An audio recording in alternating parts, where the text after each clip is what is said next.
আসসালামু আলাইকুম ওয়া রাহমাতুল্লাহি ওয়া বারাকাতুহু। আজকের ভিডিওয়ে আমরা বলবো ৩ সময় যদি আপনি ঘুমান, ৩টি সময়। এই ৩টি সময় ঘুমালে আপনার ক্ষতি হবে। আমি বলি না, আল্লাহ রাসূল সাল্লাল্লাহু আলাইহি ওয়াসাল্লাম বলে দিয়ে গেছেন। তো ৩ সময় যে আমরা ঘুমাচ্ছি, এই ৩ সময় কোন, কোন সময়? আর কোন ৩ সময় ঘুমালে ক্ষতি হবে? আর কি করলে এই ক্ষতি থেকে আমরা বাঁচবো, আজকের ভিডিওতে ইনশাআল্লাহ বিস্তারিত থাকবে। বেশি সময় আপনাদের নেব না। সংক্ষিপ্ত সময়ে আমরা আমাদের আলোচনা শেষ করার চেষ্টা করব। তো চলুন সর্বপ্রথমে একটি কথার অনুরোধ করব, ভিডিওগুলো যদি ভালো লাগছে তো লাইক করবেন অবশ্যই। যদি ভালো না লাগে তা একটি কমেন্ট করবেন যে ভিডিওগুলো ভালো লাগছে না, এইভাবে বানালে ভালো হতো, পরামর্শ দিবেন। আর যদি ভালো লাগে তো একটা ভালো সুন্দর দোয়াযুক্ত কমেন্ট দিবেন। আর আমাদের চ্যানেলটি যদি ভালো লাগে তো সাবস্ক্রাইব করে সাথে পাশে থাকবেন। ইনশাআল্লাহ নিত্য নতুন ভিডিওর জন্য অপেক্ষা থাকবেন। আপনারা ভিডিও পাবেন, সেগুলো দেখে অনেক কিছু জানা যাবে, অনেক কিছু শিখা যাবে। তাহলে চলুন আজকের ভিডিওতে আমরা বলবো যে মূল বিষয়বস্তু আমাদের ৩ সময়ে ঘুমানো ইসলাম দৃষ্টিতে ক্ষতিকর বলা হয়েছে।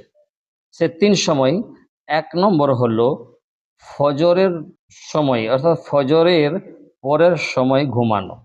কেননা ফজরের পরে রিজিক বরকত রাখা হয়েছে। এই সময়টাই ঘুমানো বরকত এবং রহমত থেকে বা রিজিক থেকে বঞ্চিত হওয়ার একটা আশঙ্কা থাকে। তাই এই সময়টাতে অনেকেই আমরা ঘুমিয়ে যাই ফজরের নামাজ পড়ে, কিন্তু এটা করব না। কেন না, এটা রিজিক এবং বরকতের সময়, তাই এই সময় ঘুমাবো না।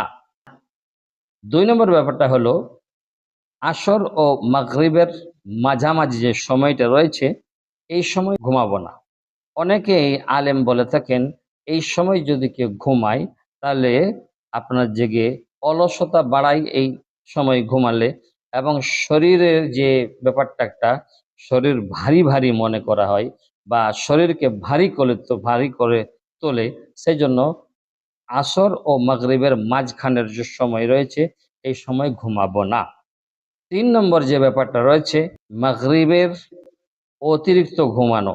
মাগরিবের পরে বলা হয়েছে যে মাগরিবের অতিরিক্ত ঘুমানো এই সময়, কেননা দীর্ঘক্ষণ ঘুমিয়ে পড়লে এশার নামাজ কাজা হয়ে যাবার বা এশার নামাজ ছাড়া যাওয়ার একটা আশঙ্কা থাকে, হ্যাঁ না? তো এই সময় আমাদের ঘুমানো যাবে না, তাই এ সময় ঘুমানো ঠিক নয়। তো মনে রাখতে হবে যে ইসলাম আমাদের এই যে রুটিন, ইসলাম যে আমাদের রুটিন দিয়েছে, এই রুটিন আখেরাত ও দুনিয়ার সুন্দর করার জন্য দিয়েছে। যে দুনিয়াও খারাপ হবে আখেরাতও খারাপ হবে এইরকম রুটিন আমাদের ইসলাম দেই না। তাই এগুলো মনে রাখতে হবে। আল্লাহ তাবারক ওয়া তাআলা এই ৩ সময়ে ঘুমানোকে অপছন্দ করেন। তাই আমরাও ইনশাআল্লাহ ঘুমাবো না। ঘুমালে আমাদের যে রিজিক রয়েছে, রিজিকের যে বরকত রয়েছে, হ্যাঁ না? নামাজের কাজার একটা সম্ভাবনা রয়েছে, তারপরে অলসতা বাড়ার একটা সম্ভাবনা রয়েছে। তো এইগুলো খারাপের একটা দিক। তাই আমরা এই ৩ সময় ঘুমাবো না। আমরা ঘুমাবো কখন? যখন এই ৩ সময় থাকবে না, অর্থাৎ নামাজের সময় থাকবে না। তারপরে আপনার রিজিকের যে বরকত উঠে যাবে বা রিজিকের বরকত থেকে বঞ্চিত হয়ে যাব, এমন সময় আমরা ঘুমাবো না। ভালো থাকবেন। আসসালামু আলাইকুম ওয়া রাহমাতুল্লাহি ওয়া বারাকাতুহু।